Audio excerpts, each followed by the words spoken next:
This is a tax, plain and simple. Taxes should not be enacted by one person. So I will vote today to end the emergency. I will vote today to try to reclaim the power of taxation, the power of the tariff, to where the Constitution designated it should properly be, and that is in Congress. The president's imposition of tariffs against Canada that will be a costly tax increase on American families. If the president has concerns about trade issues with Canada, guess what? This president negotiated a signature trade deal, the USMCA, that got 89 bipartisan votes in this chamber, and he has a negotiating process to find a resolution to any issue he cares about. The imposition of tariffs does nothing more than put a tax on American families.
For decades, the United States slashed our trade barriers on other countries, while those nations placed massive tariffs on our products and created outrageous non-monetary barriers to decimate our industries. And in many cases, the non-monetary barriers were worse than the monetary ones.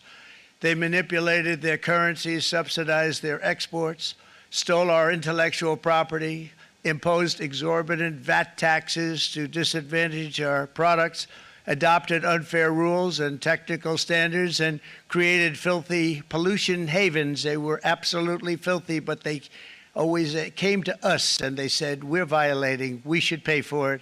It's all detailed in a very big report by the U.S. Trade Representative on foreign trade barriers, and I'll just hold it up for you. It's available, and you don't have to pay too much. As I understand it, you'll pay nothing. It's a lot of work for something, actually, because it's a special book. It's very, frankly, it's very upsetting when you read it, when you see what people have been doing to us for 30 years. This all happened with no response from the United States of America, none whatsoever. But those days are over. Let me offer just a few examples of the vicious attacks our workers have faced for so many years. The United States charges other countries only a 2.4 tariff on motorcycles. Meanwhile, Thailand and others are charging much higher prices, like 60%. India charges 70%. Vietnam charges 75%, and others are even higher than that. Likewise, until today, the United States has for decades charged a 2.5 tariff. Think of that, 2.5% on foreign-made automobiles. The European Union charges us more than 10% tariffs, and they have 20% VAT's much, much higher. India charges 70%, and perhaps worst of all are the non-monetary restrictions imposed by South Korea, Japan, and very many other nations as a result of these colossal trade barriers. 81% of the cars in South Korea are made in South Korea. 94% of the cars in Japan are made in Japan. Toyota sells 1 million foreign-made automobiles into the United States, and General Motors sells almost none. Ford sells very little. None of our companies are allowed to go into other countries. And I say that, friend and foe. And in many cases, the friend is worse than the foe in terms of trade. But such horrendous imbalances have devastated our industrial base and put our national security at risk. I don't blame these other countries at all for this calamity. I blame former presidents and past leaders who weren't doing their job. They let it happen, and they let it happen to an extent that nobody can even believe. That's why, effective at midnight, we will impose a 25% tariff on all foreign-made automobiles.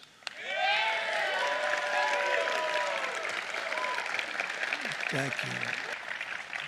So, if you look at that, China, first row, China, 67%. That's tariffs charged to the USA, including currency manipulation and trade barriers. So 67%, I think you can, for the most part, see it.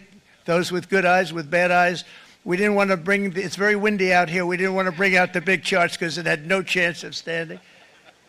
Fortunately, we came armed with a little smaller chart. So it's 67%, so we're going to be charging a discounted reciprocal tariff of 34%. I think, in other words, they charge us, we charge them less, so how can anybody be upset? They will be, because we never charge anybody anything, but now we're going to charge. European Union, they're very tough, very, very tough traders. You know, you think of European Union, very friendly, they rip us off. It's so sad to see.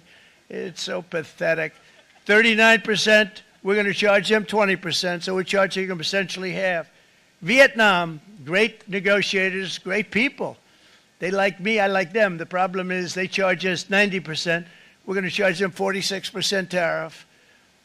Taiwan, where they took all of our computer chips and semiconductors. We used to be the king, right? We were everything. We had all of it. Now we have almost none of it, except the biggest company is coming in. We're going to end up with almost 40%. Lee Zeldin's working to get their approvals.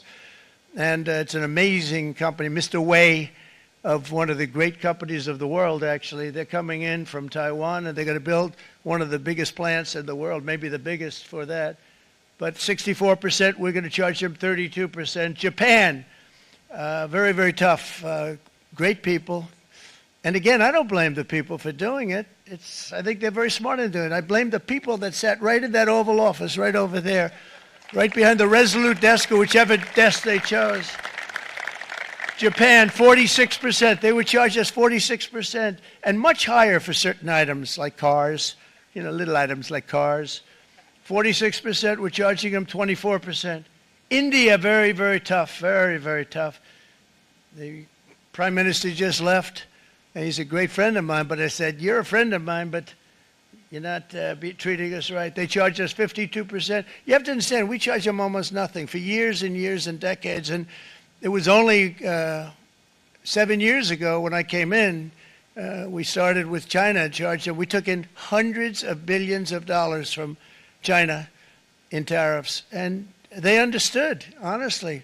President Xi understood. He said, look, I understand, and the other countries, and they all understand. We're going to have to go through a little tough love, maybe, but they all understand. They're ripping us off, and they understood it. Prime Minister of Japan, Shinzo Abe. He was a fantastic man. He was unfortunately taken from us, assassination. But I went to him and I said, Shinzo, we have to do something. Trade is not fair. And he said, I know that, I know that. And he was a great gentleman. He was a fantastic man, but he understood immediately what I was talking about. I said, Shinzo, we have to do something. He said, I know that.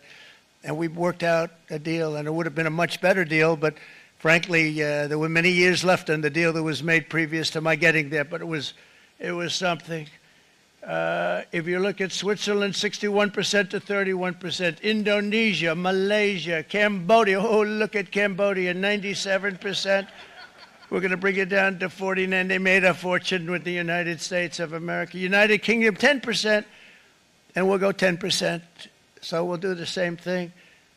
South Africa, 60%, 30%, and they've got some bad things going on in South Africa. You know, we're paying them billions of dollars, and we cut the funding because a lot of bad things are happening in South Africa. The fake news ought to be looking at it. They don't want to report it. Brazil, 10%, 10%. Bangladesh is 74%. So you see what's going on. Pakistan, 58%. Sri Lanka, 88%. So what we're doing is we're taking not the full, we could take the full 88%. Thanks a lot, Howard. He's doing a very good job. How's he?